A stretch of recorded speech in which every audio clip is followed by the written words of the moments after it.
6 মিনিটের দালাইলের মাধ্যমে আমরা অনুভব করতে পেরেছি যে ঈমান ছাড়া কোনো দাম নাই। নামাজ পড়তে পড়তে কপালের দাগ ফেলে দিলেও লাভ হবে না যদি আপনার ঈমান না থাকে। তাহলে ঈমান হলো আমার নবী পাককে সর্বগুণে জেনে মেনে নেওয়ার নাম। আবু জাহেল নবীকে নবী হিসাবে জেনে মানে নাই, এই জন্য সে বেঈমান। আর সিদ্দিকে আকবর নবীকে নবী হিসাবে জেনেছেন, মেনেছেন, এই জন্য তিনি রসুল পাকের পাশেই শায়িত আছেন। তাইলে আমরা কি আবু বকরের সিদ্দিকে আকবরের দলে নাকি আবু জাহেলের দলে? সিদ্দিকে আকবরের দলে। এই জন্য আমার নবীজিকে জানের চাইতে বেশি ভালোবাসতে হবে। এই হলো মোটামুটি একটা কনসেপ্ট।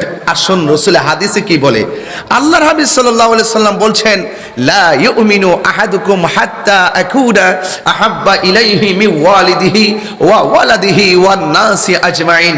আল্লাহর হাবিব বলছেন, তোমাদের কেউ ইমানদার হতে পারবে না যতক্ষণ না আমি নবীকে তোমরা তোমাদের বাবার চাইতে, মায়ের চাইতে, সন্তানের চাইতে এখানে সীমাবদ্ধ রাখে নাই।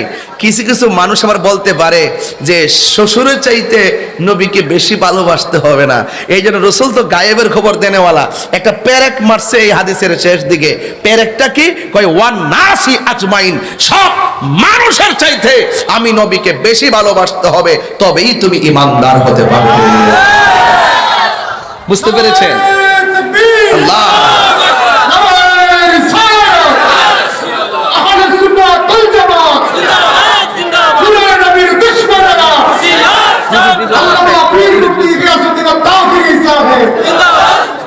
আমার যুবক ভাইরা, আমার কথা হয়তো বা আপনারা যেমন সময় তেমন কথা, আমি সময়কে খুব কাজে লাগে, কাজ কথা বলি। আমি খুতবা পড়ি না সময়ের কারণে, আসেন একটা হাদিস পড়ি।